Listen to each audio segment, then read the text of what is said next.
Well, from western Pennsylvania to Cleveland, Ohio, and even across the globe in Moscow, Russia, residents woke up to a white Christmas as snow blanketed those regions. A much different sight, though, here in the inland Northwest as you're looking at a live look of downtown Spokane on this Christmas day. And good evening, everybody. Hope you're having a wonderful Christmas.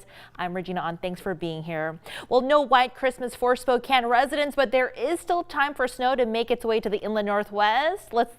Let's bring in meteorologist Michelle Boss. Hey there, Michelle. Is there any chance of a white Christmas at all this evening? Yeah, we're just going to get it a little bit late. Of course, we woke up to, in some places, a little bit of sunshine this morning. It looked really nice out there despite the lack of snow, but snow is already moving into much of the inland Northwest as we speak. As we take a look at satellite and radar right now, snow spreading through Moses Lake. Even the Tri-Cities reporting some snow. Across Pullman getting some snow right now, as well as the Spokane area. That will continue to push to the north to where just about all across the region will see it snowing later this evening and overnight. And so with that, we do have winter weather advisories that continue through much of the day on Saturday for pretty much the entire inland Northwest, with the exception of the Washington and Idaho Palouse down towards Lewiston, where slightly warmer temperatures could really cut down those amounts as it mixes in with a little bit of rain, especially down towards Lewiston. But here's a look at the snowfall estimates from now until Saturday, and we're generally looking at light amounts here in Spokane, anywhere from 1 to 3 inches of snow, with slightly higher amounts up in those northern counties, 3 to 4 inches of snow in northeastern Washington. And then in those mountain passes, obviously seeing some higher amounts across Snoqualmie and Stevens Pass, 3 to 10 inches of snow, 2 to 5 inches of snow for Sherman Pass, and 4 to 6 inches of snow through Saturday at Lookout Pass. Right now, temperatures below freezing just about everywhere. 29 in Spokane, 29 in Coeur d'Alene, just above freezing in Moses Lake, and pretty warm out there in Lewiston. But temperatures actually expected to maybe come up a couple of degrees during the overnight hours. So it's going to be that wet snow. We could see some compaction and maybe a little melting as well during the overnight hours. 36 expected for the high on Saturday, with a few lingering snow showers. No additional accumulations here in Spokane, and then mostly cloudy with patchy fog on Sunday with a high of 36, partly cloudy on Monday with a high of 30. Well, a heads up for travelers. I-90 is closed eastbound at North Bend milepost 33 due to spinouts. If you're traveling westbound, chains are required at this time.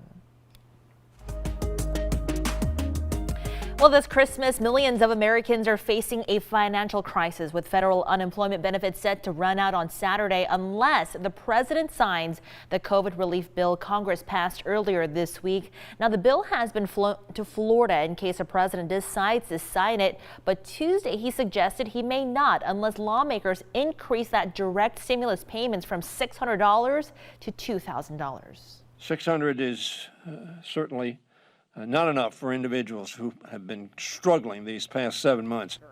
Now, earlier, House Democrats' effort to increase stimulus payments was blocked on Thursday by the Republicans, and attached to the coronavirus relief bill is the government spending bill. If President Trump does not sign it, the government shuts down on Monday, and lawmakers could pass a temporary spending bill that would also require the president's signature, but give them more time to figure out the coronavirus relief portion.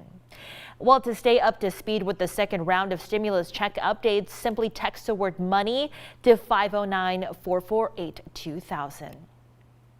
In the meantime, struggling Washington residents may have a little relief through the new year. Governor Inslee has again extended the state's eviction moratorium, this time through the end of March. And the moratorium has been in place since March of 2020 and was set to expire by the end of this year. And the governor says that the moratorium has been critical for many as they cope with the impacts of the coronavirus pandemic. It bans residential evictions and late fees on unpaid rent. Inslee also said additional details about the latest extension will be provided next week. Starting Monday, all travelers flying to the U.S. from the United Kingdom will have to show a negative COVID-19 test before their flight, and that's the latest testing requirement coming from the CDC. This comes as a new strain of the coronavirus has surfaced in the UK, and it appears to be more transmissible than other strains. Passengers are required to get a test within 3 days before their flight, and you will then need to provide written proof of the result to the airline. And last week, New York's governor called on the federal government to temporarily halt all flights from the UK. Christmas is being celebrated all around the world today, but the pandemic is certainly complicating those holiday traditions, including religious celebrations. My whole lifetime, being priest for 24 years, this is the first time I ever celebrated Mass outside in the parking lot. At the Vatican, Pope Francis delivered his annual Christmas Day blessing to the world and to an almost empty St. Peter's Square. A disposizione di tutti. He did urge the world's wealthy nations to be generous, specifically asking them to share COVID-19 vaccines with the less fortunate countries. And in the meantime, President Trump tweeted a simple message this morning, Merry Christmas, before heading out for a round of golf. And President-elect Joe Biden and Jill Biden tweeted out a holiday message on Christmas Day.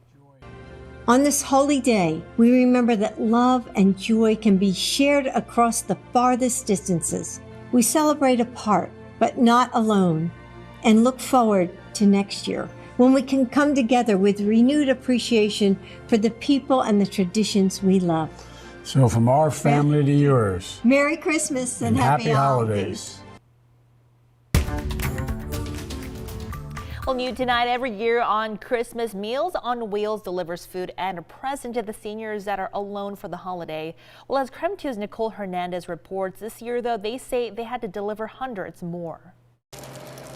All of these bags and boxes are going to the seniors in our community today. We gathered a list of names of our clients who are going to be home by themselves. Meals on Wheels does this every year, but this year that list doubled in size. And that's just a sign of the times for us. They delivered over 400 meals and gifts today, but it wasn't easy. COVID has thrown us a couple things. They had to change up how they made the meals, freezing each one, but it's about more than just the food. What we're doing is we're also providing health care checks, which is especially important now during the pandemic. There's more seniors having financial trouble, and it's harder for people to get together with their older family members.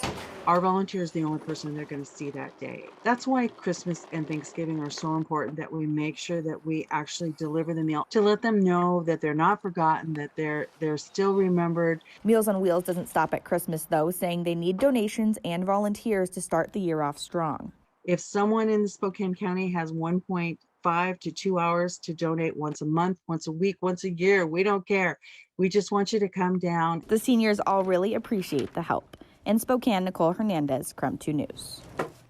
And for those of you out and about this Christmas Day, there are still some stores and restaurants open today. Many locations of Starbucks and Dunkin' Donuts are open for a holiday pick-me-up. Waffle House and IHOP are ready for customers as well. For any last-minute Christmas needs, Walgreens, Rite Aid, and CVS will keep their doors open. But wherever you go, just make sure to check for adjusted holiday hours.